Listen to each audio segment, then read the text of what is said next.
it's like the definition of insanity. How often do we talk about it with the Maple Leafs? And I think the next card to drop is going to be the coach. You know what scares the shit out of me? Guy Boucher's on the Leafs bench, and Guy Boucher was a finalist for the job when Mike Babcock got the job in Toronto. We all know what happened. Babcock was going to go to Buffalo. His wife wanted to go to Toronto. They went to Toronto. Guy Boucher was in a hotel, and now he's on the bench. So if Keefe goes, I think it's Guy Boucher. Is Sheldon Keefe on the hot seat, in your opinion, everything you've gathered? I don't think so. I mean, look, we were talking about a team that, you know, at certain stretches this year has underachieved. I think we are all in agreement that we'd like to see more fire. Is it an act of desperation, though, is my question, right? I think a guy like Robertson, confidence is so big, and it's quite clear in training camp he didn't have much of it, right? He had his opportunities, just couldn't finish.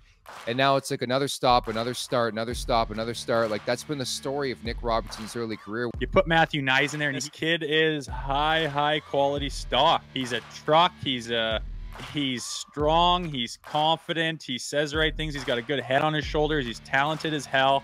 I think playing him with the big boys is fantastic, because when you put, you know, say you put, you know, 3 of the big boys together, it's like nothing happens until something happens, but they're always waiting for that perfect little moment to get the puck in their perfect little spot, and it just doesn't happen sometimes, and it becomes frustrating. Willie Nylander took the TTC. He took the subway to work. Look at the guy beside him. He's got a Leafs hat on, but everyone's so submersed in their phones, I don't think you really notice. And even if you do, I think people are cool enough in Toronto. They just kind of give you a head nod and kind of elbow their buddy and say, hey, look at that, it's cool. I disagree with you. That guy with the toque, we'll call him Jimmy for argument's sake, Jimmy.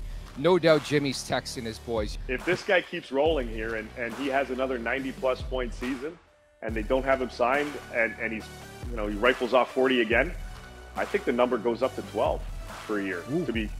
To be honest with you, the way that he's performing. He wants to stay. It's just a matter of the dollars. But hey, 8 years, $88 million. The way he's playing right now, that it would be a nice little touch to get that done at home. He can ride the, I don't know what it's called over there in Stockholm, but he can sign the papers on it. No? It might think something like that, yeah. Huge for Nick Robertson. Domi's been you know, a lot more noticeable lately. Seems like he's finding his footy. Yarn Croak seems to have ignited those guys. The big boys are on fire. Like, that's all awesome. That's never been our problem. That's been I feel like there's a butt coming, though. It's the most electric thing, you know, in the league, maybe. It's certainly on their team, but there it is.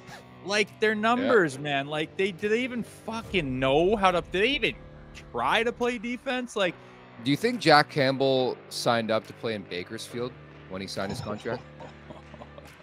I just don't know why the Edmonton Oilers thought the problems, the salvation to their problems laid in the guy that we disregarded that couldn't help our problems. I've been taking heat now, and that's sort of like the fake news of it. People thought that was my choice this year. I did it at the beginning of the season last year, I think even before preseason, and all things were lining up for him to have a great season.